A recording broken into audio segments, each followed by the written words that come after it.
سے پہلے نظر ڈالتے ہیں اب تک کی بلٹ۔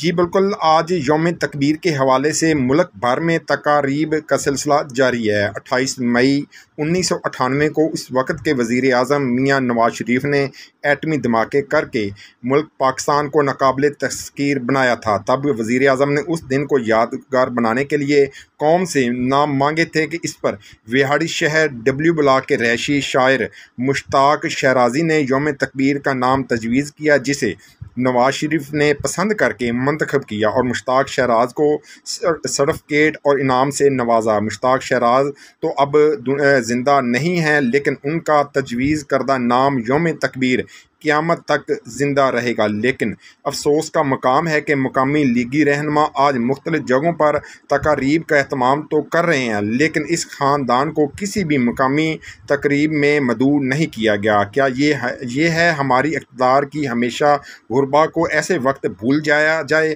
مشتاق شیراز کی بیوہ، اس کا تعلیم یافتہ بے روزگار بیٹا اس جان لیوا مہنگائی کے دور میں اب انتہائی کمپریسی کے عالم میں زندگی گزارنے پر مجبور ہیں۔ ان کے بیٹے کا کہنا تھا کہ والد محترم شاعر تھے اور اکثر اپنی شاعری میں ملک پاکستان سے محبت کا اظہار کرتے رہتے تھے، گھر کے واحد کفیل تھے۔ ان کی وفات کے بعد زندگی گاڑی چلانا انتہائی مشکل ہو گیا ہے۔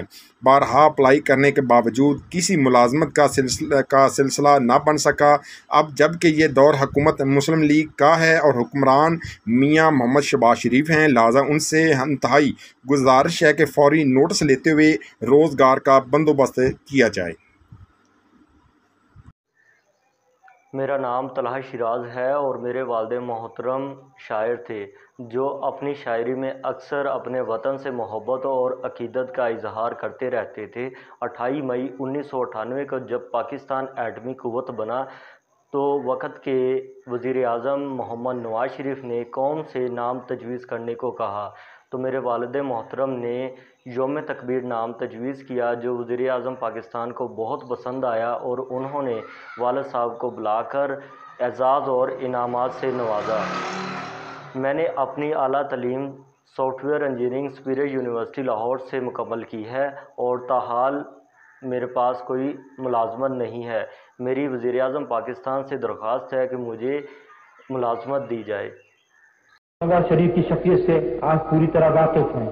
دنیا بھر کی مخالفت اور پریشر کے باوجود وزیر اعظم نے جس بہادری، جمع مردی اور محب الوطنی کا ثبوت دیا ہے، موجودہ تاریخ میں اس کی مثال نہیں ملتی۔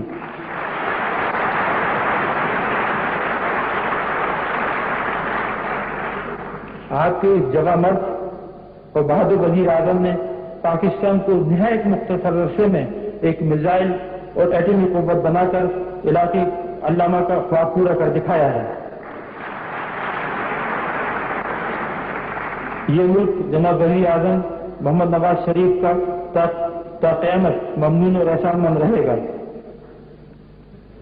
آپ کو شاید علم نہ ہو کہ میزائل غور میزائل کی فائرنگ سے پیشتر اور بعد میں 28 مئی کو ایٹمی دھماکوں سے پیشتر دنیا بھر کے لیڈروں کی طرف سے اور دنیا بھر کے ممالک کی طرف سے وزیر اعظم پر جو پریشر ڈالا گیا تھا، اور اندرون ملک بھی بہت سے ایسے لوگ تھے جو وزیر اعظم کو یہ مشورہ دے رہے تھے کہ آپ نہ ہی میزائل فائر کریں اور نہ ہی ایٹمی دھماکے کریں، اس سے دوسرے ممالک جو ہیں ہم پر پابندی عائد کر دیں گے، اور یہ کہ اگر ہم ایٹمی دھماکے نہ کریں یا میزائل فائر نہ کریں تو تمام دنیا جو ہم سے خوش رہے گی اور کسی قسم کی پابندیاں عائد نہ ہوں گی۔ تو وزیر اعظم نے ان تمام باتوں کو سن کر ملک کی سلامتی، ملک کی بہتری اور ملک کے مفاد میں یہ جرأت مندانہ فیصلہ کیا کہ نہ صرف ہم میزائل فائر کریں گے بلکہ ایٹمی دھماکے بھی کریں گے۔